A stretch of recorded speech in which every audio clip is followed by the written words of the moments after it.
Flash has been banned in Commander.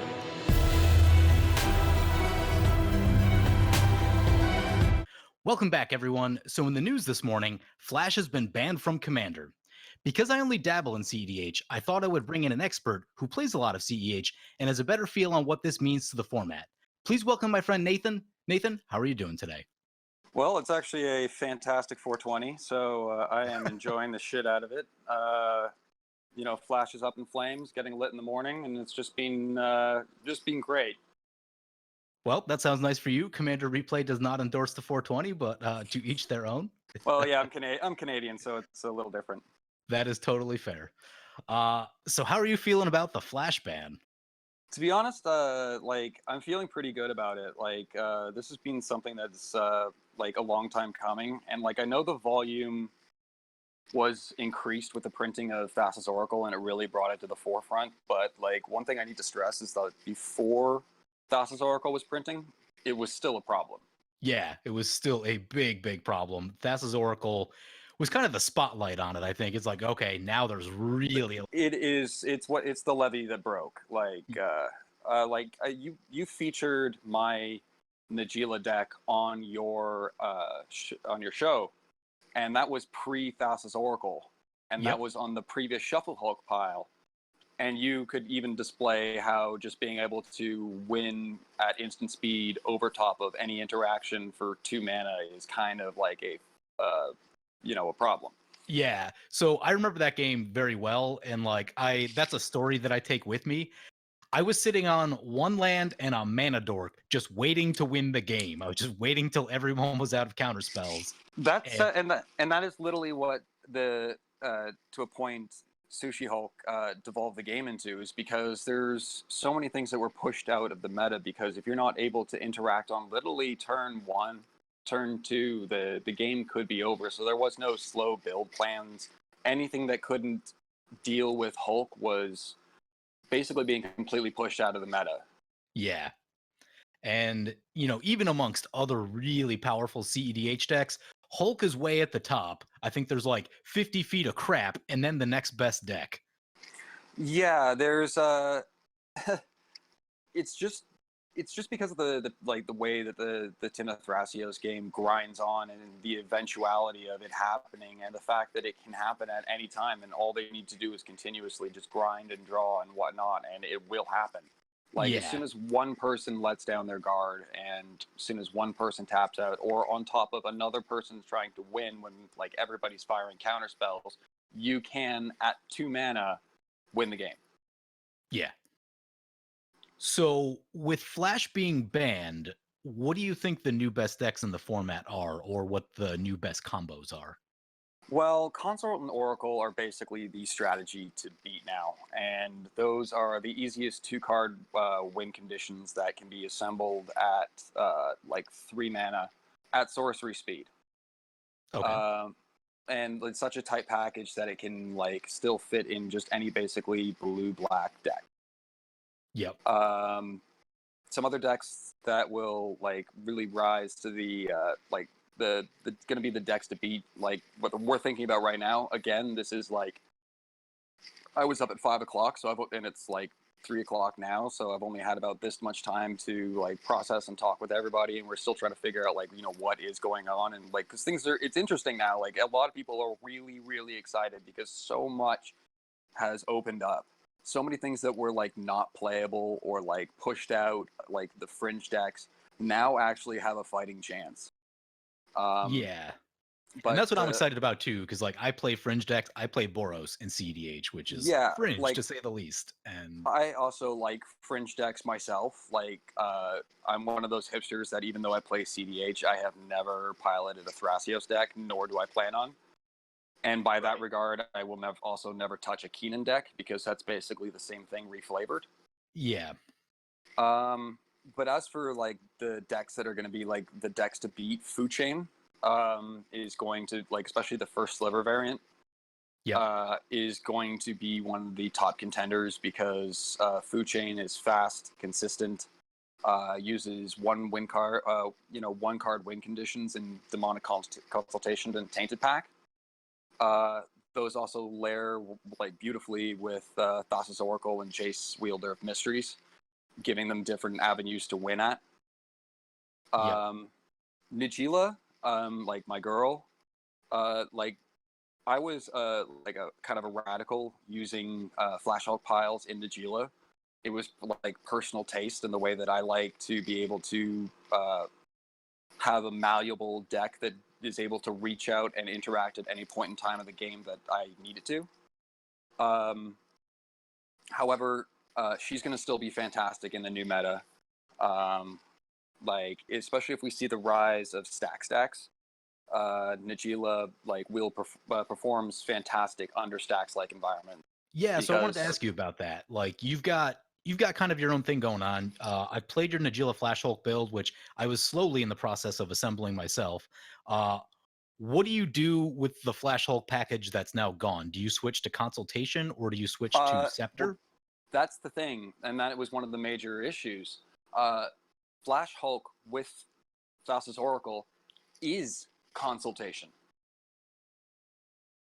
The two are Yes. exactly the same, so they over melded so well, which is why it became a very easy in for Nagila. Because the Flash Hulk pile, you can go for breakfast to Cephalid, Illusionist, and Nomad's Encore Yep. to mill your library out. But a perfectly non-white pile is Spellseeker seeking Demonic Consultation to cast at instant speed with Thassa's Oracle trigger on the stack. Oh yeah, that makes sense. So that when that was one of the horrible things that happened with the printing of Oracle is that these three top decks, Consultation decks and Hulk decks, and other forms of these decks, all of a sudden just diverged or like mutated. Not diverged, just mutated into this one consolidated mess. Right, and it Which has like multiple ways to win the to game off of when the like these 4 or 5 cards. Exactly. So now you're able to have only 4 cards in your deck dedicated to winning, and you're able to fill the rest with like the rest of the best cards in Magic. Right. So the older Hulk builds, it was what, like 10 cards or so that would be Yes, devoted and to I the Hulk remember. pile? Yeah, I remember talking to you immediately the day that Thassa's Oracle was spoiled about like how stupidly better my Nagila deck got just from Oracle being printed. Yeah, I remember you talking about that and just you're like, "Oh, this deck is absurd now. Like I cut these What 10 cards for like 2 and now I have 8 new slots that I can play with." was one of the issues is like in the Shuffle Hulk pile, there was restrictions. Even though you were able to reach out and win the game for 2 mana at instant speed, you had 10 dead cards in your deck. Yeah. And so I wasn't able to leverage Nagila's synergy with Consultation because if I lost any one of these 10 cards, my pile died. Yep. Well, now all of a sudden, a new pile comes around that layers with Consult. So now I'm able to add those Consult lines to Nagila, fortifying the deck in those ways, and that's what really pushed it over the edge. Yeah. And it wasn't like when I was saying I was cut 8 to 10 cards. I cut 8 to 10 bad cards. Right, like things that only work inside of the Hulk pile and have like Zulaport, no other purpose. Zulaport Cutthroat is not a good card. Yeah, not for Narcomoeba that is deck. not a good card. Right. Kozilek in that case is not a good card. Yeah. None of these cards work with the deck. However, you took the hit to be able to deal with it was a very like risk reward. So there was a lot of like things that you had to take into consideration when building this deck, and those were all obliterated. And eventually things came to a head, and the rules committee decided, which I have to just be so very, very thankful that they did, because I truly believe that Commander is, at its heart, a social format that was meant as an escape from hardcore tournament grinding. And Yeah. I do believe that like us CDH players are playing a variant, like we're playing EDH. We just are playing at a higher level. And it's not what the game is accounted for. It's not what the game is meant to be accounted for. And the fact that they did this for us to be able to alleviate the like one major issue that we had in the format has made my day. I've been giddy. Yeah, man, I feel great about it too. And I think the fact that it shows that they're listening and willing to take action when it makes sense. Yeah, Because, I don't expect them. Like some people had issue with the tone of the message. I was 100% on board with it. It was to the point. Like we don't plan on regulating. This might be the last time that we do it, but we're doing it for you. And I'm just like, yep, thank you very much. Like, have a good one. Shake the hand. Fucking get the yeah, hell out of there. Be I'll like, take my ban and a smile and I'll be on my way. on my way. Thank you, thank you, thank you. Peace. Yep. Yeah, I get it. Some people were complaining about the tone, but I think they were trying to drive home the point that this is really the exception to the rule. And maybe that rubbed some Exactly. people the wrong way, but I think they were trying to be very clear about that. The one thing I would Yeah. say about it when I read it was that, they're very much in the this is how we manage the format, but I think they do need to be a little bit more open-minded because the format has changed, even casual has changed over the past 2-3 years where Which things I've are much noticed as an stronger. outsider. Yeah, yeah. Yeah. So, at some point they might just need to like change their mindset a little bit about how they manage. And I don't want them to be so resistant that they may need to update their own No, ethos on how but they do that is things. what the CAG was created for. And from my understanding of talking to various members of the CAG over the last couple hours and whatnot, is they really pushed for this. Yeah. This was a sit down and kind of listen.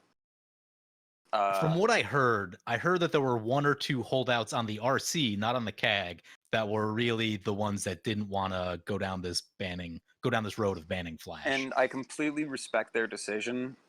It is like we've stated our cases time and time again, and I am not the best orator of these cases. If you ever want to find, like, if you are interested still, check out writings by Cobblepot. He is a fantastic writer. But I'll get a yeah, link for that in the description and I'll put it in for you guys. yeah. Like I respect the fact that they of the holdouts, but I also am glad that they were able to see that that there are smaller players, and this is the way that some of us truly enjoy playing the game. Yeah. Like, And you talked about playing at a higher level. Yes, the cards are more powerful and you need to be like more technically accurate in what you're doing. But the thing that I like about CDH, it's actually really interactive. One of the problems that oh happen in god, casual sometimes is that like someone gets a big threat on the board early and no one has anything for it and it just wins the game.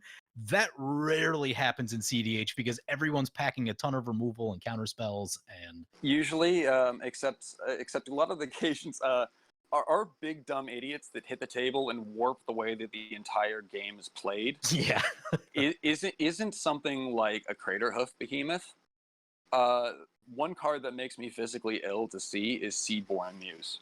Yeah, me too. Uh, No love uh, for Seedborn here. no, and like when you have a bunch of counter spells, because like that's one of the issues about issues with CDH and what might possibly have to change with the banning of Flash, is things becoming more board heavy. So a lot of our interaction and counter spells is good luck resolving anything that isn't like a creature. Yeah.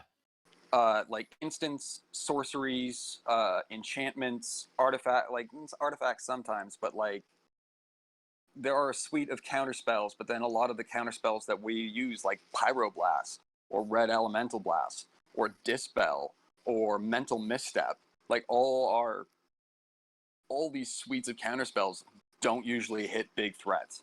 Yes. Yeah, they're So specifically made for like those fast combo things that kind of happen on the stack as opposed to like permanents in play.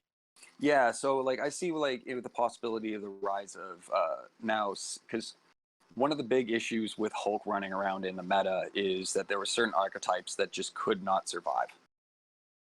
And one of those being Stacks. Yep. Stacks was bad, not for the reason of Stacks is bad, was because with a Hulk deck running around at your table, you need everybody to have interaction for that deck. Right. You just don't have anything to cover the whole combo. You have nothing like, and also if people are not able to access their resources, it's just for Hulk, Flash Hulk is only 2 mana. Yeah, Like, you are a fan of Winter Orb. I am.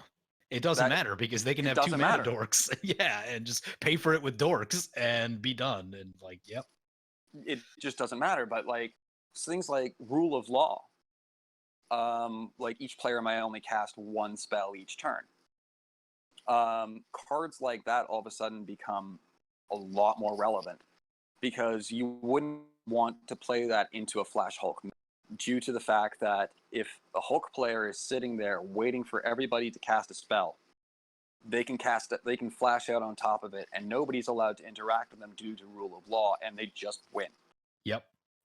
On the However, other hand, you I know, was playing the other night and I put a Rule of Law down. I was playing this trash Adriana deck against Cast Consultation, exactly. and they couldn't do anything. They were just sitting there. I could see the pieces in their hand because of the tutors, and they're just sitting there waiting to do it. I'm like, try it. I dare you. And It's because you need to be able to resolve 2 spells in 1 turn. So you yep. need to be able to deal with any onboard presence, which I feel is how, like, well, from initial stages, mana denial, like the moon effects, back to basics, and spheres, all will help, or will all are now back on the menu. Right. And, I think also in that, the difference between a 3 mana combo that where part of it has to happen, or generally it's going to happen during your main phase, versus 2 mana at any time ever is a big At any difference. time ever, like Yeah. literally a Hulk. Like when people ask me, like when I talk to people who inquire about CDH from the outside as casuals to me, because I try to maintain a very positive, welcoming front on Twitter, and they Don't they we all? ask me, yeah, they ask me these things, and I try to explain that the issues of Flash. So Yeah, when Fishhole came out, or Thassa's Oracle, I was drafting up a script to do a video on that and just trying to explain all the reasons why Flash is stronger than the next best thing was literally just a page of text. I'm like, I can't make this as short as I want to make it. It's just going to be a long video. So I never actually ended up producing it because I'm like, there's so it just devolves into so many little spider webs of things that like I can't talk about this in a concise way. So I actually just like passed on the video. But yeah, I spent about a day trying to read the text on Thassa's Oracle, and every time I thought I got it, I realized something else was wrong. what do you mean? Wrong with it? Well, like a Narset or Eidolon of Rhetoric, or the one that each player can only draw 1 card per turn. Oh, yep. That stops a console player right dead in their steps back when they're on Laboratory Maniac, because they were unable to draw the card to trigger the lab man. Yep. Thassa's Oracle is not if you would draw a card from your library effect. It says, do you have less cards than this? So ergo, Narset doesn't work anymore. Yep. Narset, what you can only draw 1 card per turn, static effects, don't affect Thassa's Oracle. Right. Which made it so goddamn much worse. Yeah. Yeah. So, now everything that hoses draw doesn't stop the fish. And Exactly. you're like, So ugh. so if you're able to you are able now to move into a more taxing environment, without having to worry about a turn 2 win. Yeah. So that's a good question, I guess. Does the format slow down significantly now? The conversation right now is we are believing that the decks are going to start to slow down, which is why we think that we're going to move more into a mid-range, or we've already been in kind of a mid-range winter, but decks that can survive mid-range that run consultation we're just going to see kind of move to the front. Yeah. Decks that can which is why people are talking that Food Chain is in a special place, is because it was kind of one of the fastest things around and consistent things around without Flash. Right. Because being able to just win off of casting a demonic consultation, naming Food Chain, finding your Food Chain, hit your cast from exile creatures, and then be able to create infinite mana and win. but I have a they're friend that also plays Food Chain, and he would just turn. It doesn't matter what the deck is. He would change the commander. It was Tulane, and it was Tashana, and it was this, that, and the other thing. Turn 6 every time, just every single time. well, yeah, especially in with the first slivers because they are 5 color, which means they have access to every single great card in Magic. Yep. They have all the counter spells. They have all the new toys like Dockside Extortionist, which is a people like Cobblepot are still finding new ways to do dumb shit with that card, and I find it amazing. Yeah. Like he had the other day put up 3 cards that work together of a Dockside Extortionist, one of the firebrands that deals 1 damage to each target or each creature, or sorry, each player every time an artifact enters the battlefield. With a Reckless Fireweaver, I think, is the name of that card. I was Reckless looking at it the other Fireweaver, day for something. and with a curiosity on it. Oh, yep. Yep. That's I jokingly call that the Is It Adnos, Yeah, pretty much. because you're going to deal like 38 damage to the table and draw 38 cards. Yeah. Yeah, that works. That's pretty good. I See, hear drawing 38 cards wins games. and see, this is the kind of stuff that's like is now back on the table. Like that's why a lot of people woke up today. Like, you know, there has been some from like people. I've seen like, very little personally. exactly. I've seen like a little bit. There's always like a little bit, but this is like the least amount of resistance I've seen on a major Magic ban announcement like ever. Yeah, like let's don't get this wrong. Like from our end of the world, like this may not be big to casuals, but to competitives, like this is big. Yeah. Yeah, it really, really is. So we're just like over the fucking moon. And like I'm glad that they heard us. I'm glad they made this concession. And to be honest, like as far as I'm concerned, I have no questions I need to ask. Thank you very much, sir. Goodbye. Yep. Have a nice day. Yep. So what lower tier decks do you think now might creep up and maybe compete a little bit better than they might have previously? I think a lot of different things. Like I think there's going to be a Wild West for a little bit. I'd like to see like Elsha come back to the top. Okay. Well, not to the top, but I'd like to see decks like Elsha come out and play. Let me just give over a quick look over a list. Well, I think, you know, Kenrith, Cass, Najila, First Sliver, Gitrog. These are all like Urza. Urza might be like might rise up into a better sense of play because him being stacks based. Yeah, like I could see allowing the table to interact. Decks like Curiosity Control, which you might have seen show up on your show, like usually as a Thrasios File Smasher combo. Yep, I've seen that build of it. I've also just seen like my buddy Dave would play Niv Mizzet with all the Curiosity combos and stuff like that. Yeah, yeah, like there's almost like File Smasher is a nasty one.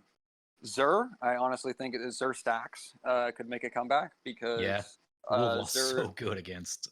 Exactly, being able to consistently tutor out either because the other Eidolon of Rhetoric, I believe it is, or the other one that only says once per turn is an Eidolon, so it is an enchantment. So you have 2. Yep.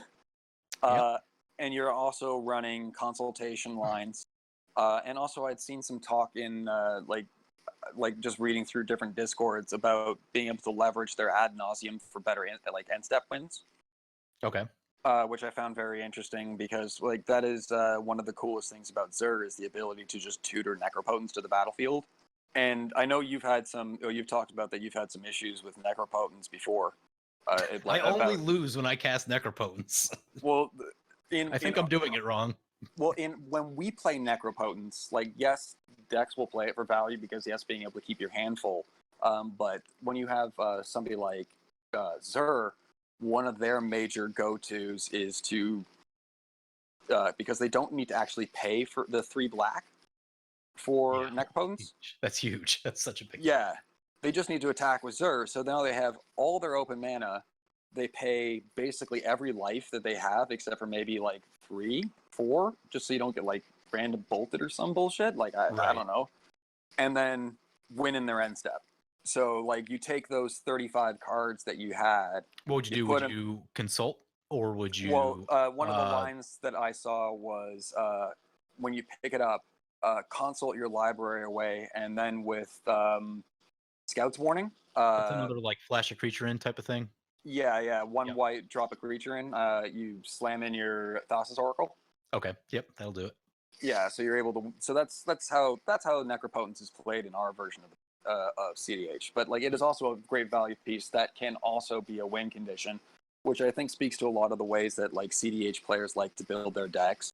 Something that wins the game alone is not really good enough to be played.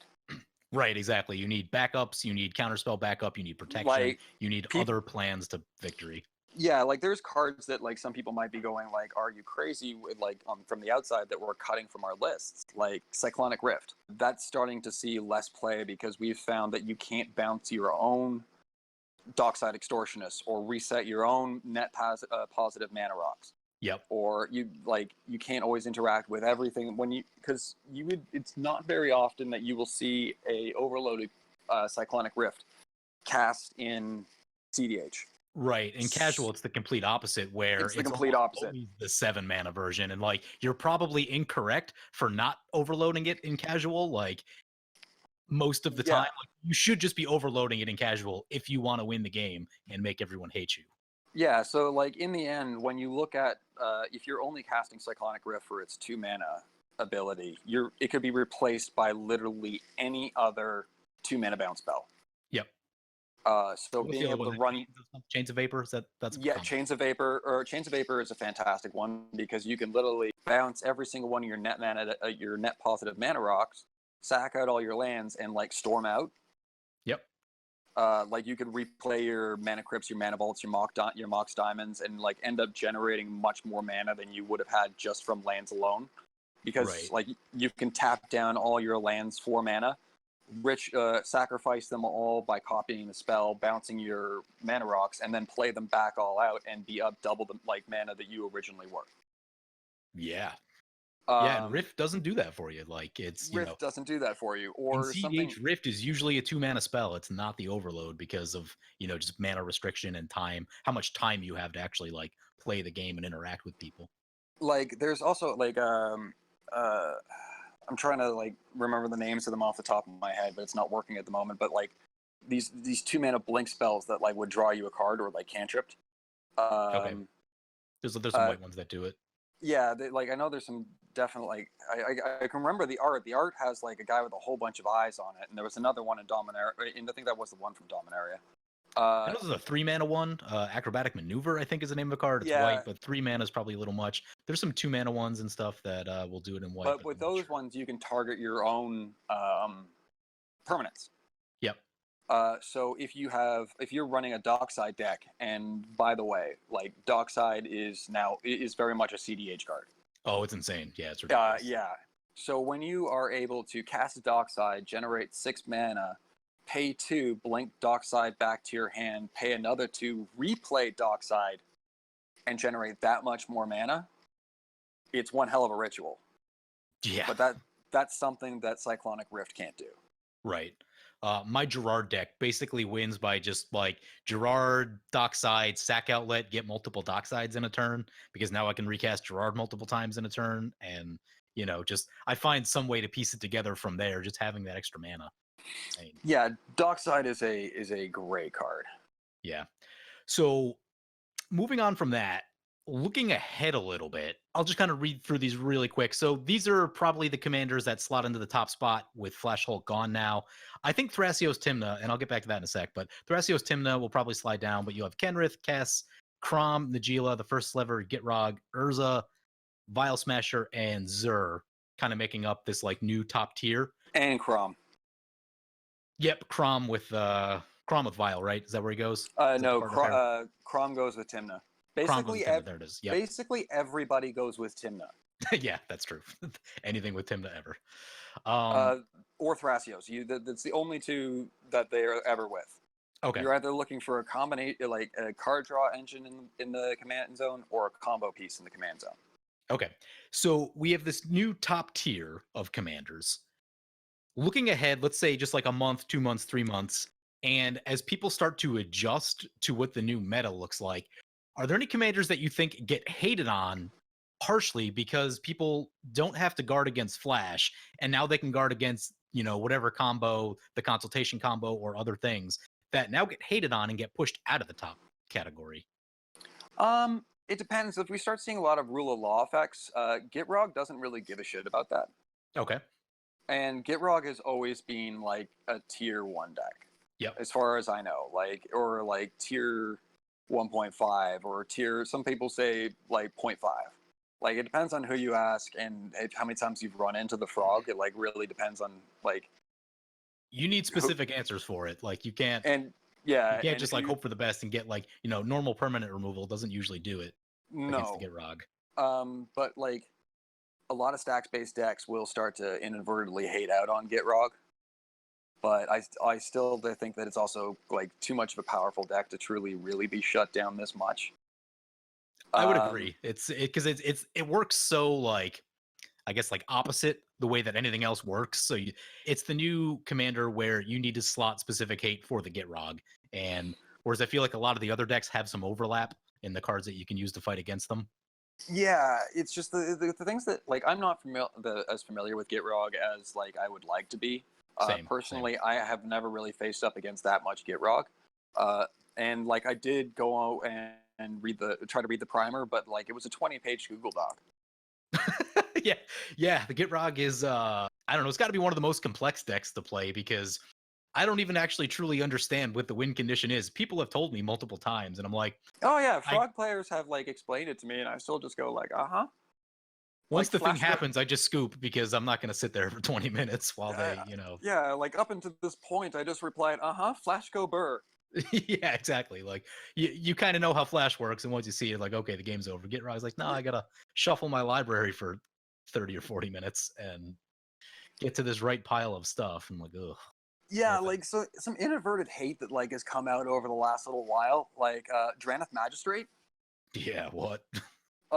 Like I had been asking for that for a while, and I don't know if I really should have. Yeah, I was really wanted like asymmetrical. Yeah, it feels like it may have been a bridge too far. Like just we might have gone like just a little bit too far in that direction. Opponents can't cast their commander. That's not a thing that they can do. Yeah, but there's also other inadvertent things that like that shuts down. Yeah. That also means that food chain. Oh yeah. Doesn't work. Yep, can't cast your commander. Can't cast the exile things. You can't cast your commander, and you cannot cast your things from exile. So that also shuts down. Like if you get it down early, that can like push out later drop commanders like Kess. And Kess casts stuff from the graveyard, right? So that's off. Yeah. So Kess does not like a magistrate at all. Nagila, on the other hand, might just run one. I'm looking at dropping it in there. It's a 1/3. It attacks well. Like it. Yeah. I know Timna is going to enjoy the shit out of that one. Because being a 1/3 means it survives combat with just about anything. Yep. In CDH, obviously. We've seen that with Thrasios. Thrasios might as well be a 2/8 or something like that because it just doesn't die to anything. Yeah, in our meta, and like Pyroclasm is considered an adequate board wipe. Right. Like from running into Thrasios, I had to go nuclear and switch to Anger of the Gods. Ooh, yeah. 3 damage. Got to get that 3 damage in. Yeah, exactly. I think I went a little like YOLO and got through in a Sweltering Suns. That one cycles, right? Yeah, it basically does. It does 3 damage to everything, and you can cycle it. So like.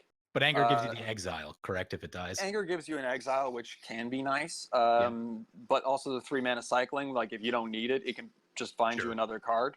Is nice.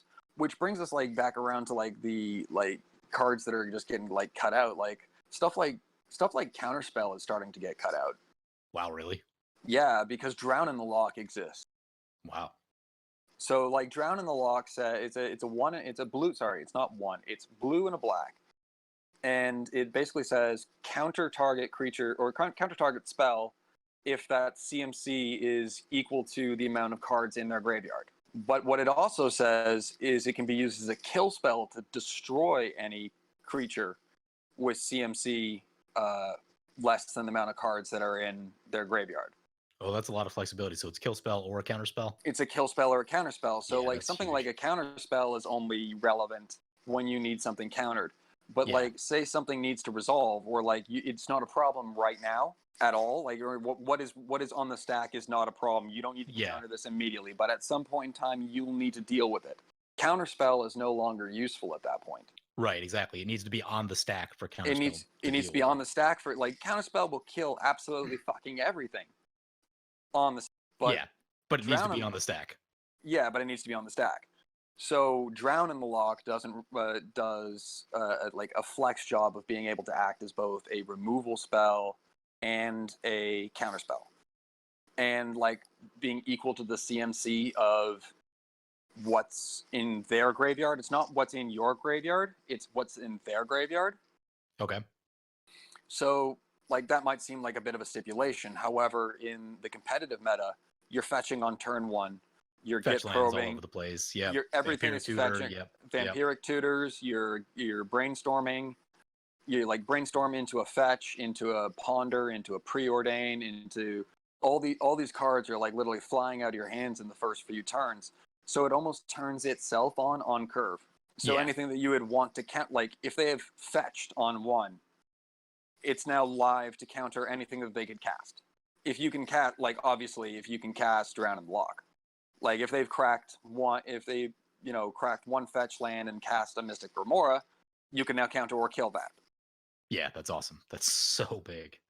Yeah, so there's been a lot of like change in the meta right now, and like things that are like waking up, and like different things that are evolving, and like everything that's changing, and it's like all these cards that are like more like cards that have flexibility will run the day more than like cards that only do one static effect or one that only work in one frame of mind. Right. You made an interesting point uh, in that you're talking about more stacks based decks and things switching to more permanent based. If things become more permanent based, the removal will have to switch because right now, I feel like a lot of removal is very stack based. You need to counter flash because you can't interact with it once it's in play. Once it's So resolved, you could not yeah, that's one of and again one of the major issues with Flash. Like some people I've run into have said like, why don't you just path it, or nope, why it don't you doesn't just work that way.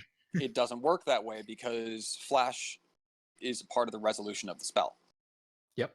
So there at no point in time are they given point to interact with that. Either way, what were we saying?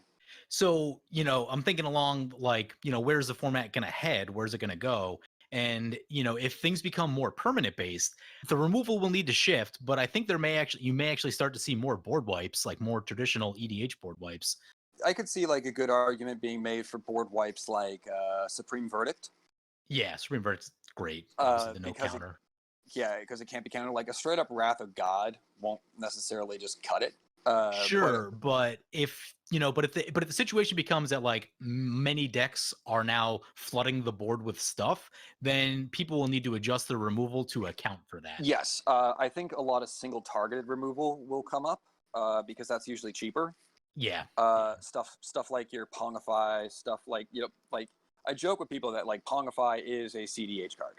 Oh, yeah, absolutely. It's one blue, destroy target, like anything. Like they get a 3/3. That's nice. That's better than whatever the hell they have. Right, whatever they're playing is that 3/3 is so much better, so much better. Yeah, like and stuff like Fire Covenant. That's our version of a board wipe. Yeah, Fire Covenant. Fire Covenant is one red black, instant speed, pay a bunch of life, deal 1 damage to each target creature equal to the amount of life you pay a bunch of life and divide it up in damage amongst creatures. That I believe we'll see some more play because Well, it's not only targeted removal, it is also a board wipe. here's a question. So you need to spend a lot of life when you play Fire Covenant. If the Yes. format, let's just say the format's a turn slower on average, then can you just run Anger of the Gods instead? Because now you're not having to burn your own life to blow everything up. I personally do run Anger of the Gods, and if like hitting a 3 is good enough, Right, but I don't see anger out of like many people. Like I'm talking about no. like kind of for the masses. Like, do the masses switch to maybe an Anger of the Gods type of thing? Some more of the 3-mana sweepers because you just don't need to be as fast and as low to the ground. Potentially, if the board. Potentially, but being able to tempo out a group of mana dorks for 2 mana is a big trade. Yeah, that is huge. Being able to like on turn 3, turn 2, after everybody's ramped their dorks out on the field, being able to just blow them out of the water, which is one of the reasons why Kess is so awesome. Is because she can buy back those pyroclasms, Yeah. which We'll makes bring it her an back. app. Do it Yeah, again. yeah. Like I run 6 to 7 instances of board wipes in my Kess deck, Okay. which basically means I'm running 14. Yeah, you're right. Yeah, because flashing back, do it again. Yeah, but I honestly feel like a lot of single target removal, because there's some things you can let slide, and especially in the way of like there are things that will hit the table that will affect your opponents more than they affect you. Yeah. And that will always be the case. Like I'm on a creature-based deck, and Collector Oof is on my opponent's side. Ooh, I don't like. I'm a creature deck. I don't care about that. However, the other opponent is on an artifacts deck, and he is now in trouble. that's me. Yeah, that's me. Yeah, I'm on that's the you. artifact deck. So the Collector issue Oath is, is an evil card that should be banned, and yeah, I haven't been able to play my Elsha deck since it was printed.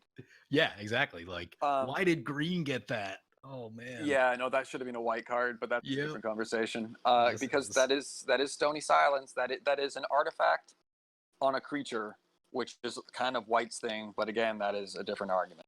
Yeah. Ouch. Yeah. So that's one of the things I'm worried about now. You're talking about, the game shifting to maybe a more permanent based approach. Now, Yeah, I'm thinking about consultation. Consultation is still largely like you need to interact on the stack with that. So that'll still be there. But I am worried if like artifact hate really comes into style, because now there's more stuff on board. I'm like, ooh, the things I don't need to see for what I'm doing are Stony Silence and board wipes. Those are really bad. well, which brings me back to what I was saying about like the difference between like why single target removal sometimes is better than board wipes, is because that Collector Oof that is completely turning you off, that's doing nothing to me, I don't want to wipe away. Yeah, you want to keep it there. I want to keep it there, and there are certain times that I have seen counterspell wars happen over other people's permanents. Yep. Like Yep. you're being like, say you're being stopped by a Collector Oof. You go to try and to drop a Pyroblast. The player with the Collector Oof is on Blood Pod and doesn't have blue. I might Right. try to counter that. Yeah, because I can't do anything if it stays there. And Exactly. So I will always prefer single target removal over like a wholesale board wipe. But like at some point in time, sometimes the nuclear option is the correct option. right. However, decks like Nagila still get like really hosed by repeated pyroclasming, which is what decks that Curiosity Control, that Vile Smasher Timna deck, or is it no? Sorry, Curious Control is Vile Smasher Thrasios. My apologies. They're known for just knowing to board wipe the hell out of everything. Yep. So I think those guys are going to be in a good position because they are a strong mid-range control deck that you don't want to lose to, because that could take a while. Yeah. Yeah, I've lost to it. It's not fun. No, it's one of those things where they just basically take all win conditions, say they're not good enough to run in this deck, and they try to kill you with straight value. It's brutal.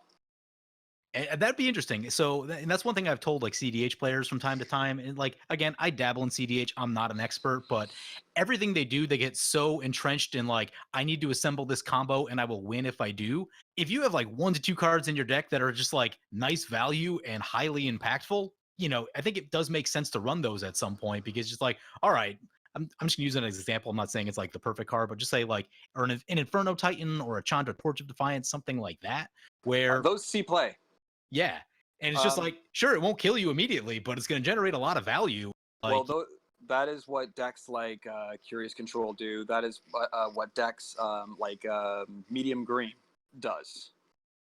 There's a lot of decks that will just try to value you out of existence. right. Or maybe like a Locust God or something like that, where it's like, yeah, it's not part of the main combo, but it's a Locust God. You still got to deal with it. And yeah. It'll kill you if you don't. All right, so I got a few more questions for you before we wrap up. So Flash Hulk with Timna Thrasios has been the boogeyman. What happens to the Timna Thrasios decks that were playing Flash Hulk? They're going to change, but I don't think that they're going to take a hit, but I don't think they're going anywhere. Do they Before just switch to consultation? Do they play uh, consultation now and go well, that way about it? for people that don't know, before Flash Hulk truly, well, Shuffle Hulk was a deck, but the proto version of the Timna Thrasios pairing was known as CST. Okay. Or before that was known as PST, being Paradox Scepter Thrasios. Okay. Then Paradox Scepter got banned, or sorry, Paradox Engine got banned, Yep. and then it became CST, so Consultation Scepter Thrasios. Because consultation lines, that's usually how decks get their name, is from their main engines. Right. So C for consultation, so you're running your standard consultation tainted pact, Jace Wielder of Mysteries, and now Thassa's Oracle package. So that's consultation. Scepter meaning dramatic scepter combo, so Isochron Scepter and dramatic reversal. Those two cards, dramatic reversal lets you imprint a card from your hand, and basically for a cost of 2 allow you to cast. Dramatic reversal is a card that says untap all permanents, so it untaps all your permanents, including the Isochron Scepter. Combined with mana dorks and rocks, this produces infinite mana, allowing you to win off Thrasios. Yeah. So you think it's just going to kind of revert back to like a previous form then? Yeah, and to be honest, the deck was still pretty freaking good. So one note: dramatic reversal untaps all non-lands, so your dorks and your rocks, but your dorks and your rocks. So you basically it untaps the scepter itself, and then you can use it to make infinite mana. Yeah, and then since Thrasios is has a 4 mana activation, you can just basically draw your entire deck and win in any various ways. Because once you have infinite mana and infinite draw, the world is your oyster. The world is your oyster, because you can start looping spells. You can use a win condition, sure, or you can start using value spells that you start looping to destroy the board, like how Tasigur. I don't think they do that anymore, but the win condition in Tasigur used to be looping Beast Within and destroying everybody's board. Okay. Yep. And then looping Reality Shift to exile, to manifest the top card of everybody's library. Oh, I've seen that one. I've had that happen. Yeah. So just do it infinitely. So like, when you have infinite draw, sometimes you don't actually need I win cards. Sometimes right. Yeah. It's just like, okay, I scoop. I don't need to see it. Yeah. Sometimes just being able to abuse like a card again and again and again and again. But yeah, needless to say, Thrasios, Timna, what they do together will always be so good that they're probably going to remain the obvious best. It may not be the best deck, but they're the best commanders. Yeah, I think there's definitely gonna be like a power struggle for a little while, but I think their name's gonna bubble towards the top. Yeah. There was something interesting that I thought would be fun to talk to you about, and you were bringing it up. Sure. But it was something that I wanted to talk about because I just find it very interesting. Zerda. Yeah, it looks really good. I have not had the chance to play test with it yet. It seems really, really powerful. So the obvious combo is either Basalt Monolith or Grim Monolith with your commander is infinite colorless mana. Once you have infinite colorless mana, you can do a lot of different things. There are about 4 cards that are probably CDH viable that you can win with infinite colorless mana. And they all range from about 2 to 4 CMC to get into play. I would sometimes also run with a Walking Ballista or a... Oh, absolutely. Yeah, Ballista falls into that category. Or just a straight up burn spell. Yeah. Oh, absolutely. So yeah, burn spells. There's about 4 permanents or so that do it. Ballista is good. There's a number of ways. I know that Ballista has a couple extra tutors. There's a random tutor that finds a construct in white. Yeah, which is one of the things that you brought up, and like, and I found like something that would be fun to talk to you about. Is the difference between a Zerda deck and a Keenan deck when they almost do the same thing. Yeah, you know what I mean? I think it's really going to come down to the other stuff. Which is like what I think is what makes the difference between like fringe CDH and like actual viability. Yeah, I mean, so the one thing that Simics got is just dorks for days. Yeah, So, on turn 3, they might have 4, 5, 6 mana, who knows? well, And I've been seeing it being played, and Folger from Playing with Power has been dicking around with it, and he said he's easily had 10 to 15 mana casually on turn 3 with Zerda or with with Keenan. with Keenan, yeah. Yeah. And it's one of the difference between Keenan and Zerda, and which I think separates the two of them, is that Keenan has an outlet on him, Yep. which I think is the egregious part. Like, as much as I want to see Zerda try to do well and like bring Boros to the like a CDH meta, like I'm just wondering about the ability to get the cards, because White has some like I won't lie, has some great synergies with artifacts. Yep. Being able to enlighten tutor to be able, like, for 1 mana to be able to fetch your basalt monolith is pretty good.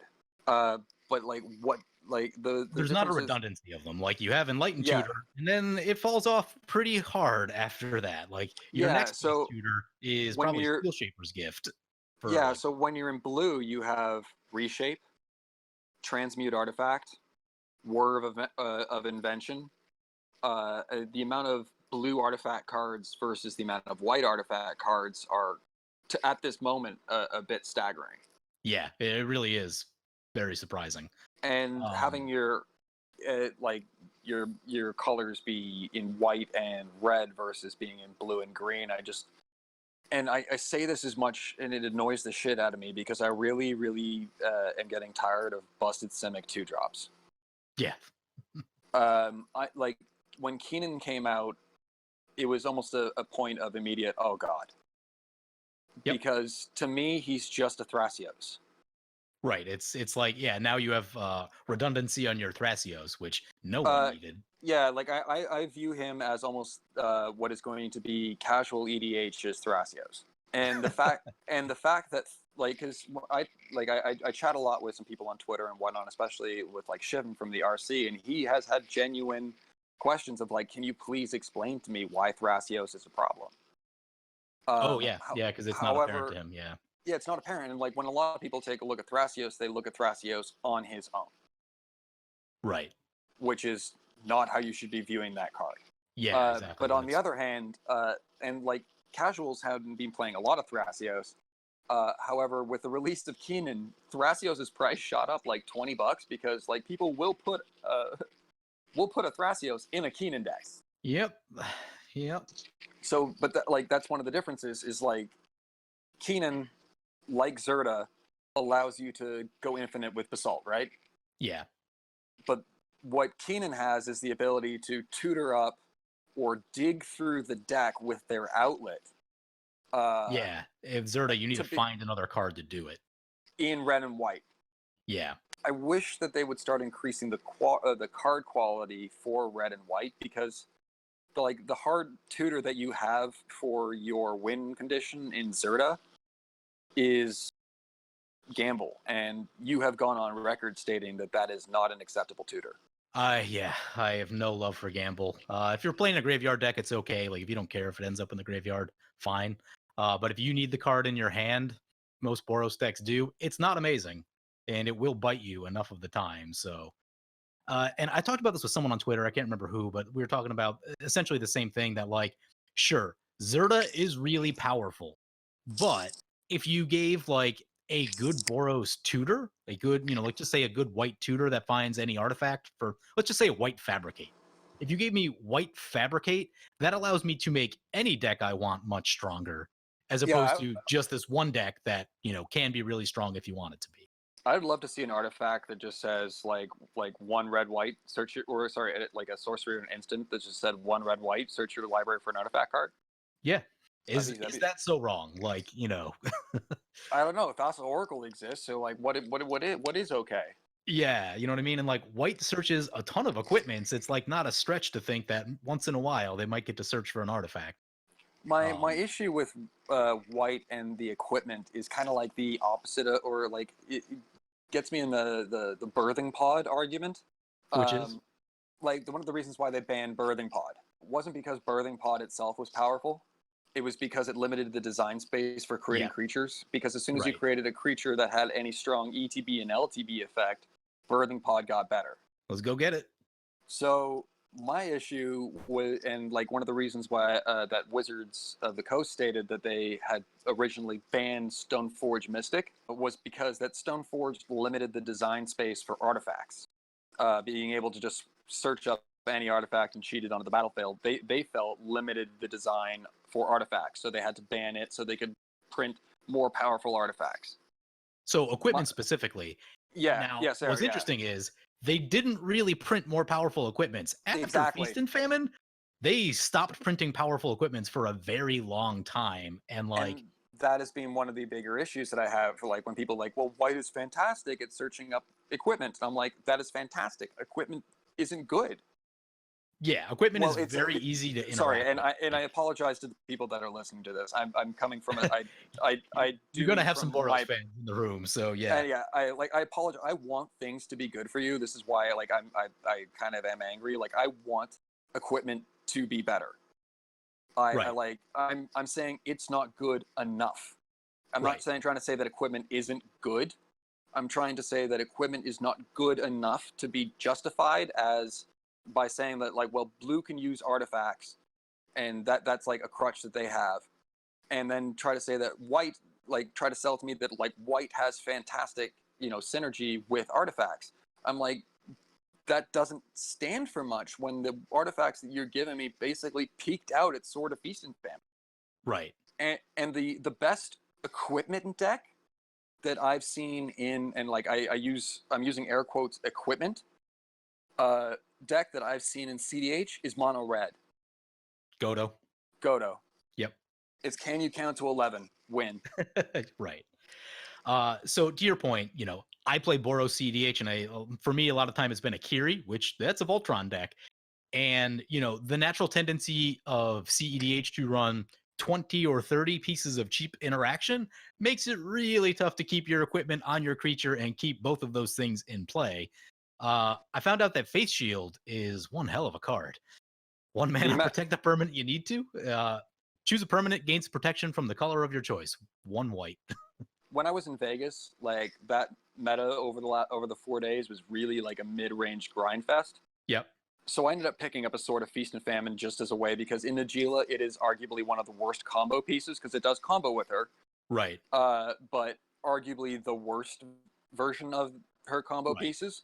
However, in a mid-range grind meta, giving her 2/2 to be able to get through larger blockers and not die in combat, and also giving her protection from green and black, allowing her unmolested like attack through, Yep. really helped out. However, that also meant that I was eating a lot of abrupt decays in response to the equip trigger. Yeah, I did a fair amount of that at Vegas. And It's that's why just you like, run Faith Shield. Yeah. yeah, But it's yeah, so just I get to your point. In the CDH meta where there's just a lot of cheap interaction, it is tough to get your equipment on a creature and keep it there and, do all the stuff you want to do. well, like to call back to that video that you made. I believe you were playing with one of your friends and they were on their Janara deck, and you counterspelled them, Path to Exile them, and like abrupt decayed something all in the same turn. So like that's just one turn from one CEDH deck, and like the amount of like interaction that you're able to put out for 4 mana at Yeah, that's instant speed. You that's were par for able the to. course. Yeah. That's yeah. It was just like it seems like you have everything just because like everything just costs one. Yeah. I do worry that, we're saying it might switch back to a more permanent base meta. You switch to a more permanent base meta, there's going to be more permanent removal as opposed to like counter spells, things that deal with the stack. And, the way that my decks would work is that the blue players would counter lock each other basically and just like counter each other's combos. And when that's happening, that gives you that opportunity to just swing in with equipments and like get that damage in. Like, all right, well, I have to guard against Flash. And I guess I just have to take this Feast and Famine hit because I don't want to lose to Flash. With Flash gone, I think it's actually maybe a little bit worse for me in some sense. It depends. Like again, we are entering into like a Wild West kind of situations. But with Yeah. your style of build, that you like to like, again, straight Boros is always going to be difficult because of what we like to talk about in CDH, and it might sound a little snooty, but card quality. Yep. Boros just lacks a lot of the necessary card quality to be what we call competitive. Right, and it really comes down. A large part of it is like the tutors and the mana dorks. If you got Tutors, mana dorks, these are like card draw tutors, god tutors. Like every time I play something not black, I miss it. yeah. However, Oh, yeah. that being said, like being able to like check to see like in a little bit see how stack starts to work out, because one of White's strongest abilities is its ability to stack things out. Yep. And if you can keep a board like Akiri's a what, a 2/3 or is there a 0/3? Akiri is a 0/3, gets bigger with each artifact you have. So if you're working in like if you're working with like a 0/3, and if you kind of work in a Staxy Pyroclasmy style of deck that like hinders the amount of cards that your opponents can put on the table, meanwhile maintaining a like the trade of 1 for 3 or 1 for 4. So like you don't have the best card quality, so what you need to do is have the best exchanges. Yep. So when you cast Pyroclasm, you want to make sure that you're casting it to knock out 3 creatures. You don't want anything less than 2. If you are like, I'm just hypothetically thinking out loud, but if like you're able to keep the board clear enough and be able to, you might be able to start pressuring people with Akiri. It depends. It depends, especially if you're running Blood Moon effects, Kismet effects, anything that taxes mana bases. New Thalia. New Thalia is very good. New Thalia is very good. Old Thalia is good. Also good. Kismet is an underplayed white card. It's usually played in its blue version, Frozen Aether. Yep. But like forcing artifacts, creatures, and anything to come in tapped, and then being able to kind of bring the game to your level. Yeah, and that's exactly what you need to do with Boros CDH is you need to slow the game down, and especially with like while Flash was on the loose, like turn 1, I can't slow Flash down. Like if it's gonna happen turn 1, turn 2, there's no hope really. Now that it might be a little bit slower, like I can start stacking stuff, and the fact that Rule of Law is good against consultation is a huge deal. And you have access to a lot of different Rule of Law effects. Yeah. So here's what I'm working on right now. These are the things that I'm going to be working on the next few weeks, and like these get better, I think, with Flash gone. I'm going to be testing Zerda. Going to be testing Winota. I think there's some CDH potential there. Rule of Law is good. Rule of Law good. When you pair Rule of Law with Possibility Storm, now no one can cast anything other than their commander. And that also goes with our favorite little Drannith Magistrate as well. Yes. Winota does not cast things and put them into play from your library. So one of the things I've been starting to work on, and I actually did this with like an Adriana deck, which is an Adriana deck, so it's not good. Not good for CDH.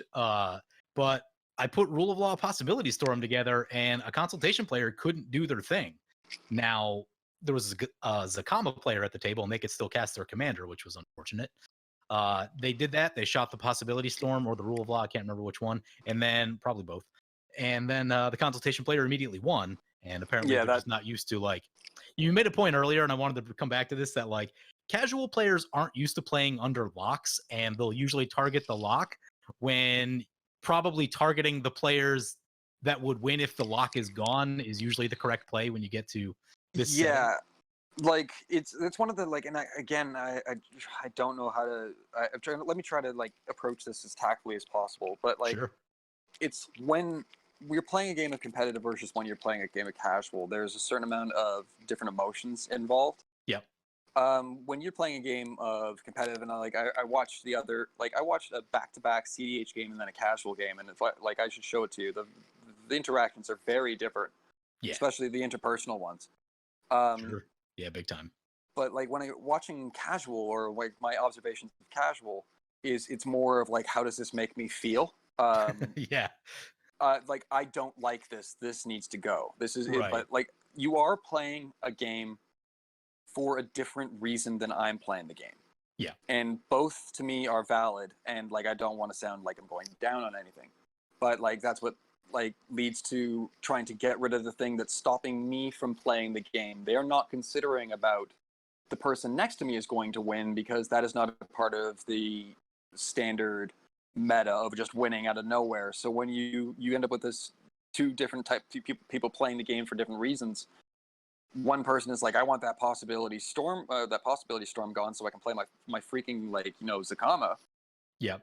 And then the consultation player just goes, thank you. Yeah, I think I'll win now. A lot of cases that's been what happened with my Nigella deck is I'll land a turn 1 or turn 2 Nigella, then somebody will lock other players out of interacting with Nigella. And if you do not interact with Nigella, she turns sideways enough times, something dies. Right, exactly. So I don't ever want to go and say it's bad threat assessment. And I think that's something that gets thrown around a lot. And I don't want to start that hierarchy of you have bad threat assessment. I want to say that people have different threat assessment. The threat is different. The threat to CDH is the threat to win the game. Yeah. The threat to casual is the threat to their fun. And right. So I think it's a difference in mindset.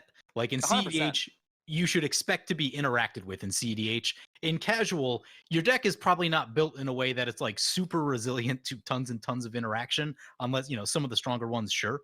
But in casual, it's I just want to slam my thing and have a good time, and which is why I moved to CDH. Which is because the way that I would build decks is I'm a very organized, like things by the book. I'm a chef. I like my cutting board clean, my knives sharpened, everything at right angles. I like my orders to go through the same every day. I like things to be neat and orderly, and when things fall out of line, I smack them back into order. This goes along with my deck building. When I was playing casual, my decks would always forego the more what people would call fun cards in making sure that I had enough ramp, making sure that I had enough card draw, making sure that I had enough interaction, making sure that at any point in time I was doing, it didn't matter what deck I was doing, each deck was built to do that thing. Right. The last casual deck that I built was an Azuri Merfolk deck. And the deck was basically designed to swing in with big unblockable, or swing in with 2/2 unblockable Merfolk that drew cards and were unblockable when they had counters on them, but used Azuri. And that became a little bit too it became a little too oppressive to my play group. Sure. And what came from a month or two of trying to figure out is exactly where things are different. And when I'm observing casual, it's we're not sitting around they're we always have to worry about you winning the game, or we always have to worry about you doing something. I'm aren't we playing a game? And they're we are, but we're more playing a board game or trying to hang out and do something rather than you smacking our faces in with these fish. And I'm oh, that's hard for me, because when I'm doing something, I want to do it. Right. And what you're highlighting, I think, is power level discrepancy. And exactly. And what leads to power level discrepancy, even at the the more mid levels, it's just the fact that a deck alone, it is not a CEDH deck, but the fact that it is built not for fun. Yes, I'm playing for fun. Obviously, if I wasn't playing for fun, I wouldn't be playing Magic. It costs a lot of money, but I'm not putting in this everybody's looking left. Right. I'm this is a 50-cent card, but it is the best version of this card that I can be running in this deck, ergo I'm running it in this deck. And I have fun when I'm playing the game and the deck is doing what I want it to do. Yeah. But the issue is that is what leads to the initial start of power level discrepancy. Yeah, and so what I think makes CDH fun, because I do like to play CDH periodically. I don't like to play it all the time. But what does make it fun is that everyone's playing relatively similar power level decks. Sure, there's a little discrepancy and wiggle room in there, but when everyone's playing that style of deck, it is actually a lot of fun because, all right, now I've got access to 1 mana removal and a lot of ramp, a lot of cheap ramp, and the things I need to compete in this space. Sure, I may not win. I'm playing Boros against Flash Hulk. A lot of times that doesn't work out, but when it does, it feels great. But it's fun to just cut loose and just go. Right. But on the other side of that spectrum is also casual. There's a lot of power discrepancy in casual. The range of power discrepancy in casual is probably much larger than it is in CEDH. That's why I don't to be 100% truthful, that's why I don't play it. It's very difficult to try and navigate that interpersonal like level of relationship, and I don't like making people upset by playing a game the way that I enjoy playing it, and I don't want to ever like stoop on anybody's parade. Like I was very like when I was playing in Vegas, anytime someone would sit down with me, I'd be like, "This is a well-built deck." And yeah, like I really like CDH because it's pretty clear. Like the rules are laid out, and you don't have these power level discrepancy problems nearly as much. Where it's just like, all right, everyone's going to try to win to the best of their ability, and do what you can to stop it. In casual, it's just like it's so gray. It's so gray about And like what's too strong, how much removal should you run? Is running 20 board wipes fun or casual? I don't know. I think the main point that I kind of want to wrap up on is that like playing at a similar power level is fun. Playing at a power level discrepancy is usually not a lot no, of the time. it's not fun for anybody, and especially when I've ended up in those situations where I've just been like, "Oh, like the Reddit, am I the asshole?" Yeah. And it's just like, and you realize like I did something, and I look around, I'm like, "Oh, okay, we're not going to do that anymore. Sorry, Yeah, my bad. My bad. my bad, But my yeah, like, bad." if I bring a Boros deck to a CDH pod and I've got both Red Elemental Blast and Pyroblast, like I've got a shot. You know what I mean? Like now I'm ready to And have a good time pyroclasm, because yeah, I'm operating on the same axis that everyone else is operating on. That's exactly. so But that's one of the reasons why I'm glad CDH exists. Like we are not different EDH players.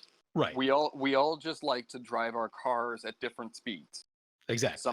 Some people want to have a cruise around the block with their friends. Some people want to drive really fast. Other people like to hit like the nitro. Right. Most of the time I want to drive some like 8/8 tank around the battlefield. That's my Exactly. thing. But once in a while, I want to compete with the hard stuff and like let's go fast, let's go efficient. Yeah, that's what I find fun. And I'm just so glad that like Flash is now gone, because now all these conversations can happen again, because CDH is being completely stagnant in the way of, if it's not Flash, does it really matter? Right. Why bother playing it?